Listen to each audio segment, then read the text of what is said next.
Hello guys, welcome to my travel observation channel. আপনাদেরকে স্বাগতম আরেকটি নতুন ভিডিওতে। আজকে আমি কথা বলবো এমন একটা বিষয় নিয়ে, যে বিষয়টা আপনাদের সবারই খুব পরিচিত এবং জানা, এবং সবাই ব্যাপারটা নিয়ে খুবই কনসার্ন আমি জানি।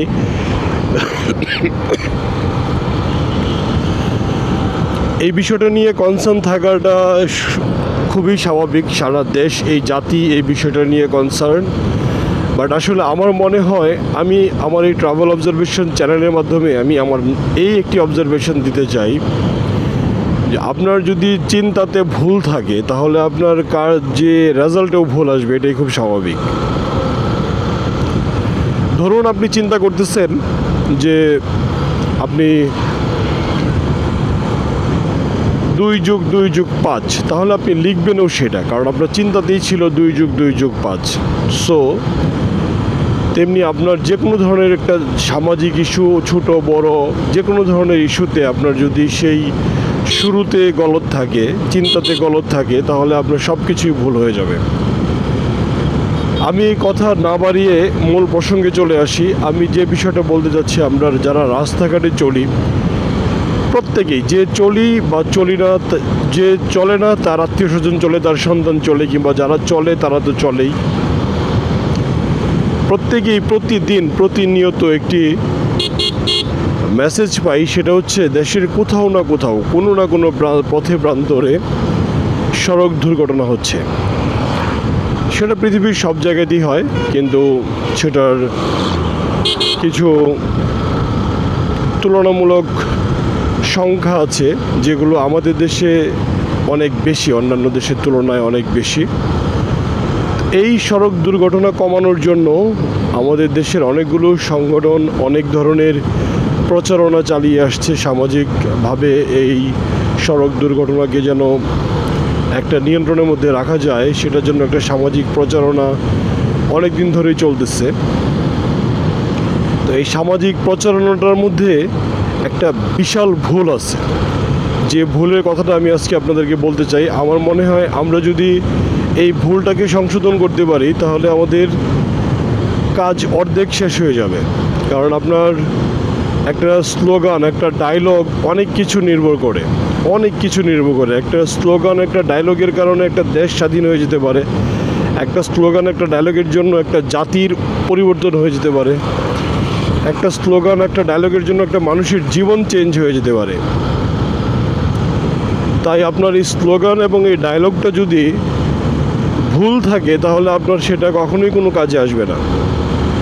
তাই এই সড়ক দুর্ঘটনা প্রচারণা করতে যেয়ে আমাদের সমাজের লোকজন একটা কথা বলে, সেই কথাটা হচ্ছে নিরাপদ সড়ক চাই। এই নিরাপদ সড়ক চাই নামে অনেক পরিমাণ প্রচারণা চালানো হয়েছে, অনেক অর্থ ব্যয় করা হয়েছে, অনেক প্রোগ্রাম করা হয়েছে, সবগুলো অপচয় হয়েছে। এই নিরাপদ সড়ক চাই নামে যে ধরনের প্রচারণা চালাইছে, যে ধরনের সংগঠনগুলো তারা যে ধরনের ফান্ড ক্রিয়েট করছে, যে ধরনের ফান্ড ইউটিলাইজ করছে, আমার মনে হয় সবগুলোই বৃথা হয়েছে। একটাও কোনো কাজে আসে নাই, কারণ আপনার কথাটাতেই ভুল ছিল। আপনি অনেক বড় একটা ভুল করছেন আপনার কথার মধ্যে দিয়ে। এখন আপনার মনের প্রশ্ন আসতে পারে যে আসলে কথাটা কি হওয়া উচিত। আমি বলতে চাই যে আসলে এই নিরাপদ সড়ক চাই এই কথাটা সম্পূর্ণ ভুল। আমাদের বলা উচিত নিরাপদ চালক চাই। আমি এখন থেকে এই একটি অ্যাওয়ারনেস চালু করার চেষ্টা করব। আমি এখন থেকে এই স্লোগানটি ব্যবহার করব, নিরাপদ চালক চাই। কেন নিরাপদ চালক চাই সেটা আমি আপনাদেরকে দেখাবো এই সমাজের, এই দেশের যত চালক আছে তাদের সাথে কথা বলে, যে আসলে কোন কথাটা সত্য, নিরাপদ চালক চাই কথাটা সত্য নাকি নিরাপদ সড়ক চাই কথাটা সত্য। আপনি একটাবার ভাবুন যে একটা সড়কে একটা দুর্ঘটনা ঘটছে, সেখানে সড়কের কী দোষ আছে? সড়ক কিভাবে এই দুর্ঘটনার জন্য দায়ী হতে পারে? আপনি নিরাপদ সড়ক চাই যদি বলেন, তাহলে নিরাপদ সড়ককে আপনার শিক্ষিত করতে হবে, নিরাপদ সড়ককে আপনার সড়ক দুর্ঘটনার কারণগুলি শিখাইতে হবে, নিরাপদ সড়ককে আপনার সড়ককে যাবতীয় জ্ঞান দিতে হবে। কিন্তু সড়ক তো সেই জ্ঞান নিতে পারবে না, সড়ক তো একটা জড় বস্তু, তাই না? তা আপনি যদি সঠিক কথাটা বলতে চান তাহলে বলতে হবে আপনাকে নিরাপদ চালক চাই। আর নিরাপদ চালক চাই বলার মাধ্যমে যে কাজটা করতে হবে একদম তৃণমূল থেকে, একদম ছোট ছোট যারা চালক আছে, যেমন অটো রিক্সা চালক থেকে শুরু করে একদম বড় ধরনের ট্রাক, বাস, লরি কিংবা যে ধরনের ভেহিকেল রাস্তাঘাটে চলে এবং মানুষের জন্য হুমকির কারণ হয়, সেগুলোর সকল চালককে আপনার একটা নিরাপদ চালক চায়ের যে শিক্ষাগুলো, সেই শিক্ষাগুলোর মধ্যে আপনাকে নিয়ে আসতে হবে।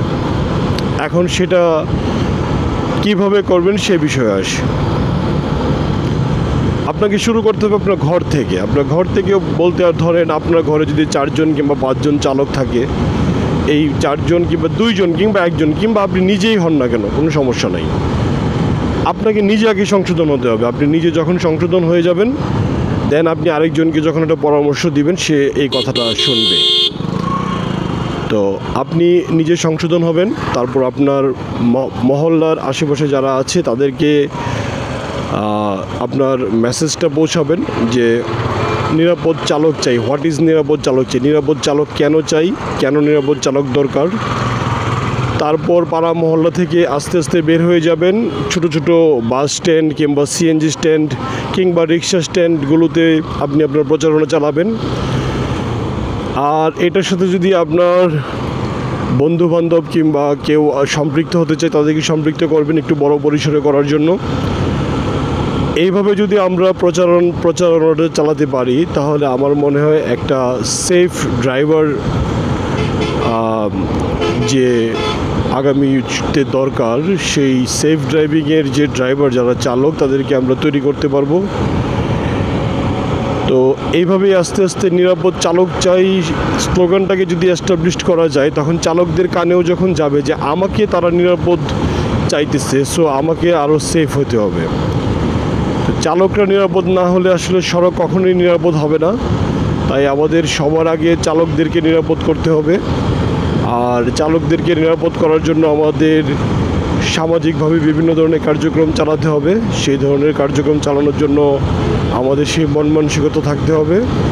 আমরা চাইবো যদি সমাজের জন্য কিছু করতে চাই, তাহলে এই নিরাপদ চালক চাই স্লোগানটিকে এস্টাবলিশ করতে।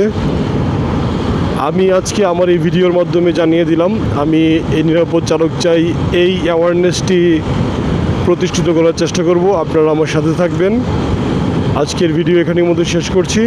ধন্যবাদ সবাইকে। পরবর্তী ভিডিওতে আরেকটি অবজারভেশন নিয়ে আপনাদের সামনে হাজির হব।